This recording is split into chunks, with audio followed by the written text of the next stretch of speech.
Hello students, কেমন আছো তোমরা? আশা করি সকলেই ভালো আছো। আজকে আমি ক্লাস 7-এর এক্সারসাইজের যে প্রশ্ন উত্তরগুলো আছে সেগুলো নিয়ে চলে এসেছি। তো চলো দেখা যাক।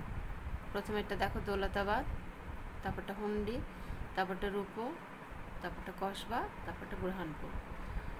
সেকেন্ড যেটা আছে ম্যাচিং, দেখো সিরি, আলাউদ্দিন খলজি, দিনেমার, ডেনমার্কের অধিবাসী, শরাব, মুদ্রা বিনিময়কারী। তারপরটা হচ্ছে চিরাগে দিল্লি, শেখ নাসরুদ্দিন।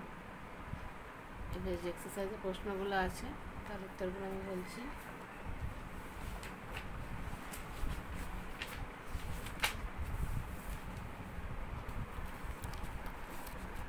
এখানে এক এক করে আছে, দেখো কি কি ভাবে মধ্যযুগে ভারতে শহর গড়ে উঠত।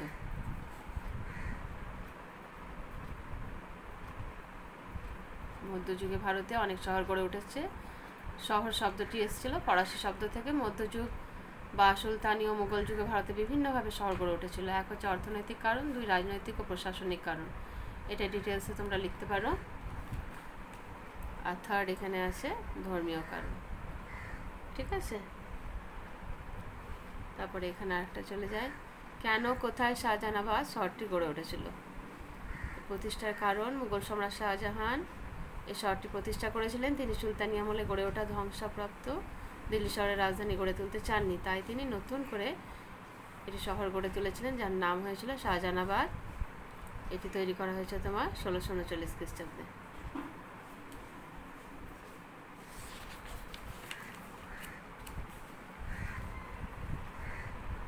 কেন সুলতানদের সময়কার পুরনো দিল্লি ধীরে ধীরে ক্ষয় হয়েছিল। এখানে কারণগুলো দেখো, মুঘলদের রাজধানীর পরিবর্তন, সার্বভৌম প্রতিষ্ঠা ইত্যাদি কারণে তোমার দিল্লি শহর ধ্বংস হয়ে গেছিল।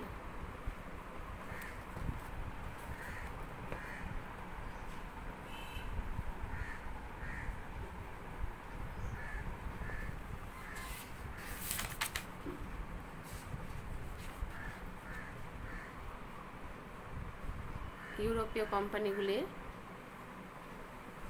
কুঠিগুলি কেমন ছিল?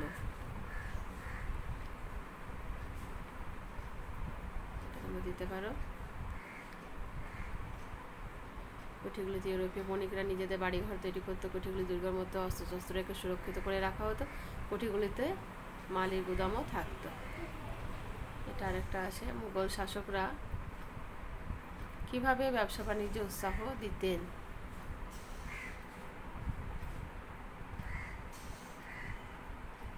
প্রথম, দ্বিতীয়, তৃতীয় কারণগুলো দিয়েছে, তোমরা করতে পারো। এছাড়াও তোমরা এক্সট্রা কিছু বাইরে থেকেও করতে পারো, যেমন কুতুব দিল্লি বলতে কি বোঝায়। কুতুবউদ্দিন আইবক দিল্লিকে কেন্দ্র করে সুলতানি শাসন প্রতিষ্ঠা করেছিলেন। তারপরে এখানে কুতুব দিল্লির ডিটেলসটা দেওয়া আছে।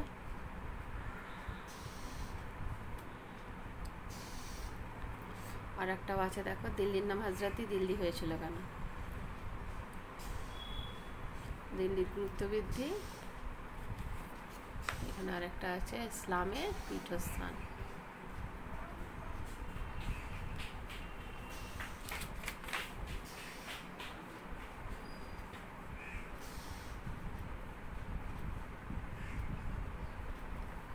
তারপরে এখানে আছে তোমার দিল্লি শহরের প্রধান সমস্যা কী ছিল, কীভাবে তার সমাধানের চেষ্টা করা হয়েছিল। এখানে সমস্যাও দেওয়া আছে, সমাধানও দেওয়া আছে, 1, 2, 3 করে পয়েন্টও দেওয়া আছে। তোমরা এটা করতে পারো।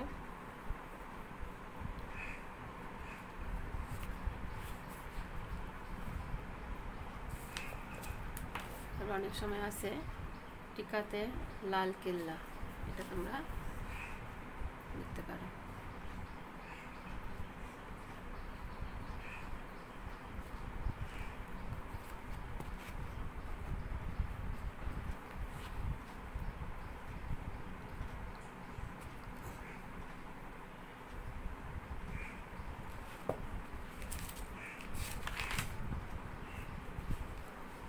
একটা ছোট প্রশ্ন আছে, হুন্ডি বলতে কি বোঝায়।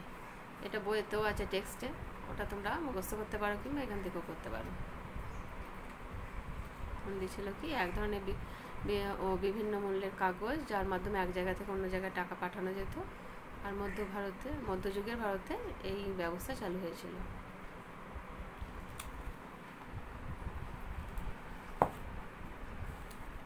তারপরে এখানে একটা আছে ছোট প্রশ্ন, দাদন বলতে কি বোঝায়? বাণিজ্যিক চাষ কি? দাদন অর্থাৎ অগ্রিম টাকা দেওয়াকে বলা হতো দাদন। ইউরোপীয় বণিকরা ভারতীয়দের এই অগ্রিম টাকা দিয়ে তোমার কাঁচামাল দিয়ে উৎপাদিত সামগ্রী কম দামে কিনে নিত।